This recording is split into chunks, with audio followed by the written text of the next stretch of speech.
विजेता रघुवीर सहाय। सूर का कमरा उस गंध से भरा हुआ था जो सुलगती हुई अजवाइन और कड़वे तेल के दिए से मिलकर बनती है, और वह साफ पुराने कपड़ों में लिपटी हुई थी। वह दरवाजे पर आकर रुक गया। वह वहाँ होगी। उससे जो कुछ हुआ है उसके बाद कैसी और कितनी बदली हुई, और वह भी वहाँ होगा जैसे अनेक बार उसने कामिनी के शरीर में अनुभव किया है। अपने और उसके बीच और उन दोनों से स्वतंत्र, क्या वह जानता होगा कि मैंने उसके साथ क्या किया है? मैं उसे देखने को ललायत हूँ, जानते हुए कि मैंने उसे नहीं चाहा था और वह फिर भी है। अशोक ने कहा, उसने मुझे क्षमा कर दिया है क्योंकि मेरे मन में उसके लिए सिर्फ प्यार है। अगर प्यार का शब्द जरा भी व्यक्त कर सकता है जो मेरे मन में है। वह दोनों अभी कुछ वक्त तक संतान नहीं चाहते थे। दोनों के कारण अवश्य अलग अलग रहे हों, पर उसका क्या महत्व है, क्योंकि अपने शरीर के इस्तेमाल के बारे में दोनों के विचार निश्चित थे। उसने भी ना चाहा था कि ऐसा हो, पर असावधानी से जो कुछ हो गया था वह अंततः उसके ही कारण हुआ था, और उसकी संगनी गर्भवती थी। ये मैंने किया है और यह स्त्री मेरी ही है। वैसे नहीं चाहती है और मैं जो कि उससे ज़्यादा ताकतवर हूँ इसका कारण हूँ। सब ठीक हो जाएगा, हंसकर उसने कहा। एक भयंकर सी बोतल उसने निकाली। कत्थई सी तीखी गंध वाली चीज़ थी। सूंघा और आंखें आधी बंद कर बोला, तबीयत खुश हो जाएगी और छुट्टी मिल जाएगी। 2 दिन तक कामिनी का सारा शरीर जलता रहा, जैसे गहरे अंदर किसी अंगीठी में आग जला दी हो। वह चुपचाप प्रतीक्षा करती रही। कभी कभी आंख खोलकर देखने की कोशिश करती, मगर चारों ओर केवल लाल लाल दिखाई देता। क्या शुरू हो गया, वह सोचती, पर फिर अंदर सब ठस हो जाता हो, जैसे कोई तनकर खड़ा हो जाता है, और वह झपक जाती। 2 दिन बाद वह चोर की तरह उठी, बोली नहीं और काम में लग गई, और कुछ दिन ऐसे ही बीत गए। कुछ फायदा नहीं हुआ? अशोक ने पूछा। मुझसे तो कहा गया था कि ये काफ़ी होगी, मगर शायद तुम्हें इससे ज़्यादा तेज कुछ चाहिए। वह मुस्कुराया, जैसे औरत को गुदगुदा रहा हो। मैं सब ठीक कर दूंगा, तुम डरो नहीं। तुम कर ही क्या सकते हो, वह बोली। क्यों? जब मैं एक काम कर सकता हूँ तो दूसरा भी कर सकता हूँ। कितना गंदा इसका मुंह है, कामिनी ने सोचा, और उसका जीभ मचलाने लगा। तुम घबराती क्यों हो? सिर्फ तुम्हें थोड़ी सी तकलीफ होगी। इस बार कुछ नीरी ही सफ़ेद टिकियाँ थीं, और फिर 4 दिन तक कामिनी जबरदस्त बुखार में तड़पती रही। चिड़िया की तरह मुंह खोलकर वह हांफती, और उसका जी चाहता कि वह उड़ जाए, और कुछ देर के लिए उसे लगा कि वह शून्य में चली गई है।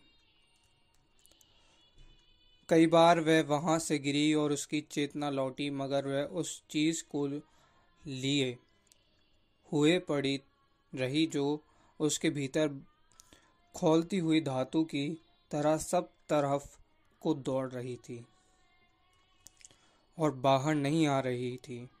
ईश्वर ने मुझे बचा लिया, उसने कहा। बेवकूफ़ी की बात, अशोक बोला। यह तकलीफ तुम्हारा शरीर झेल ले गया क्योंकि वह मजबूत था। सचमुच क्या यह सब कष्ट उसी ने उठाया था?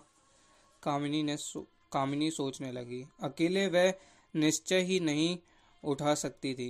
मैं मरूंगी नहीं, उसने कहा, क्योंकि अब मैं मरना नहीं चाहती। तुम मरोगी नहीं? सिर्फ डॉक्टर के यहाँ एक बार चलना होगा। नहीं नहीं, उसने कहा, मैं नहीं जाऊंगी। सिर्फ एक बार, थोड़ा कष्ट होगा और सब ठीक हो जाएगा। नहीं नहीं, कामिनी ने कहा, अपने लिए मैं कह सकती हूँ कि कष्ट हो, पर किसी दूसरे के लिए कैसे ये तय कर सकती हूँ। मैं अब तुम्हें कुछ न करने दूंगी, वह बोली। बेवकूफ, अभी अभी तो उसमें जान भी नहीं पड़ी। पर वह है, कामिनी ने कहा। एक चीज थी जिसे तुम नष्ट कर देना चाहते थे और वह नष्ट नहीं हुई। ये प्रमाणित करते हुए कि वह है, मैं जानती हूँ कि वह है, और 2 बार तुम उस पर आक्रमण कर चुके हो और यह उन्हें बचा गया है। कितना विरोध किया होगा उसने, कामिनी ने सोचा और तरस खाकर अपने पति की ओर देखा। मैं जानती हूँ कि तुम उससे ज्यादा ताकतवर हो, पर तुम हार गए हो।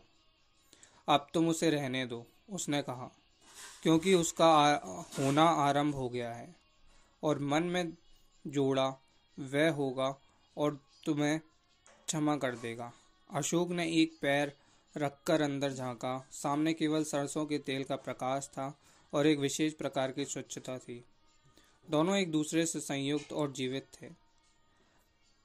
कहाँ है वह, उसने अपने से पूछा। अभी कल तक वह उसे अपने साथ साथ उस क्षण तक लाई थी जिसे केवल वह ही अनुभव कर सकती थी। घंटों वह अपने बचपन के किस्से एक दूसरे को सुनाया करते थे और वह भारी और थकी, निर्मल और शांत बैठी रहती थी। तुम मेरे पास ही कहीं रहना, उसने कहा। जरूर, अशोक ने कहा था, बिना रत्ती भर भी जाने हुए कि क्यों, पर उसके लिए और कोई दूसरी जगह हो ही नहीं सकती थी, उसने सोचा।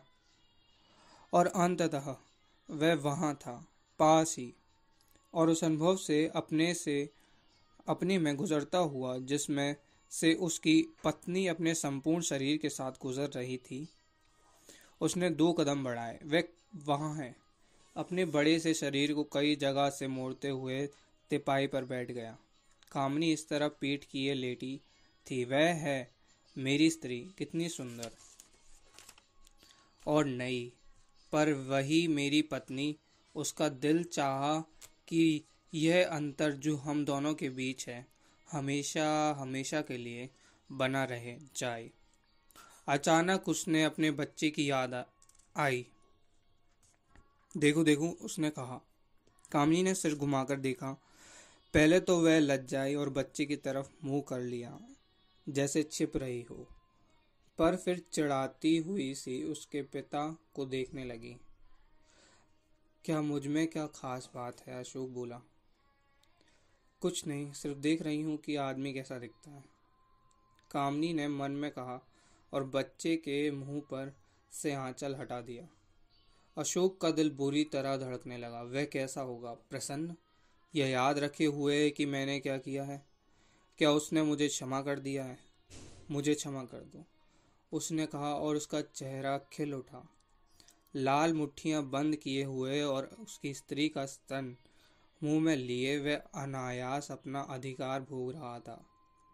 ना उस पर कहीं कोई निशान न था, न कोई खरोंच या दाग, कुछ नहीं। यह जीता हुआ आदमी है, अशोक ने कहा, और हंसी रोकने से उसका चेहरा दीप्त हो उठा। लड़के ने अपने बाप की ओर देखा ही नहीं, न कुछ समझा कि ये कौन है और क्या चाहता है। उसे जरूरत भी न थी। आंखें बंद किए वह निष्प्रह भाव से अपना काम करता रहा और कद्दू जैसा पड़ा रहा। उसने एक लड़ाई जीत ली थी और वह वहां था, अक्षत और संपूर्ण, जैसा कि वह दूसरों के बावजूद बना था, और कुल इतने से ही उसे फिलहाल मतलब था। धन्यवाद दोस्तों।